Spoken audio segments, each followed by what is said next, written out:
Hello everyone, my name is Laminson, and this is Tantusa, who's going to be helping me with the dissection today.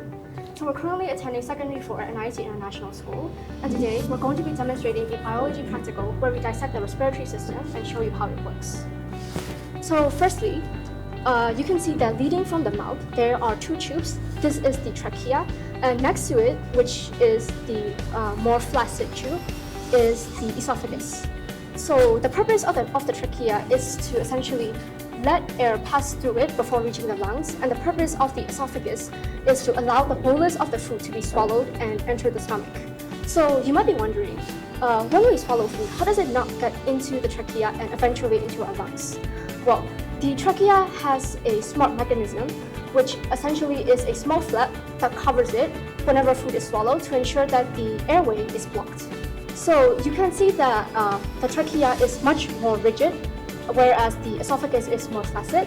This is primarily because the trachea has rings of C-shaped cartilage surrounding it, which essentially stabilizes the trachea, and whenever the pressure inside the trachea is lower than the pressure in the atmosphere, it ensures that the trachea does not collapse. So this is what our lungs normally look like when you're not breathing in anything.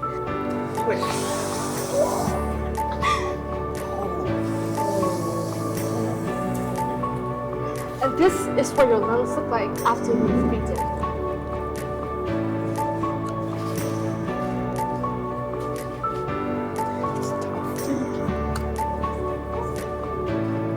So as I mentioned, the trachea is surrounded by rings of C-shaped cartilage, and the purpose of these cartilages is to stabilize the trachea and ensure that whenever the pressure inside the trachea is lower than the atmospheric pressure, it ensures that the trachea does not collapse. Okay.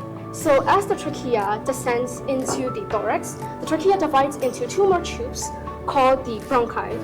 So this is the part where the trachea divides into two bronchi, and each of the bronchus enters into each of the lungs. So when the bronchi enters the lungs, the bronchi branches out like a tree into even smaller tubes called bronchioles. This is where they divide. Yeah.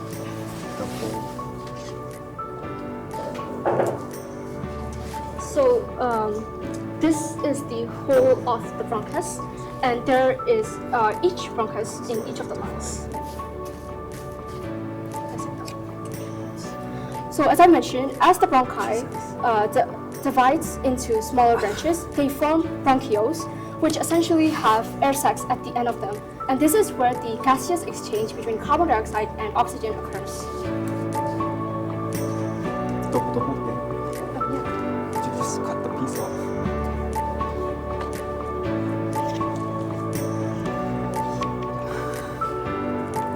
So this is where the bronchioles are, and at the end of the bronchioles there are air sacs, which is scientifically termed as the alveoli, and it is at these alveoli that the gaseous exchange between oxygen and carbon dioxide occurs. So you might be wondering, how does this gaseous exchange exactly occur? How does our blood capillaries get the oxygen from the atmosphere? So I'll show you the whole process. So when you breathe in air from either your nose or your mouth, the air travels down the trachea before descending down into the thorax, and again reaching the bronchi, and then reaching the lungs, where the bronchi divides into bronchioles, and then eventually at the end of the bronchioles there will be air sacs.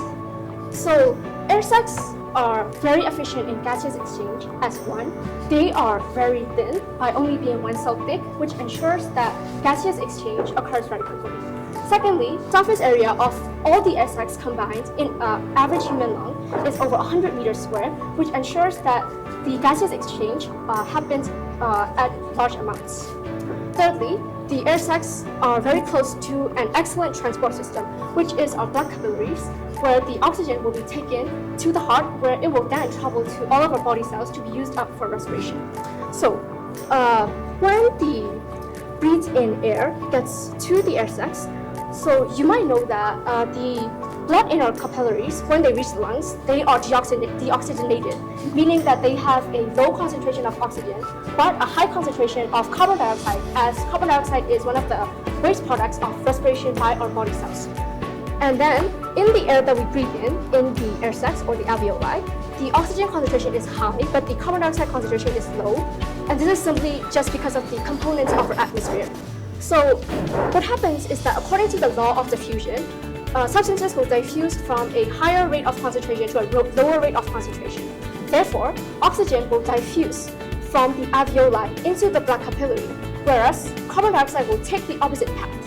So when the oxygen is diffused into the blood capillaries, they will then be taken to the heart and then be transported to all parts of the body so that our body cells can use it up for respiration. Whereas the carbon dioxide that diffused into our air sacs will then be breathed out either through our nose and mouth and re-enter the atmosphere. So one special thing about our lungs is that they are the only organs that float on water. And this is mainly because of the air sacs that I showed you. They are filled with air, whether you're breathing in or out, allowing them to have a lower average density than water, as well as all of our other organs that will sink in water.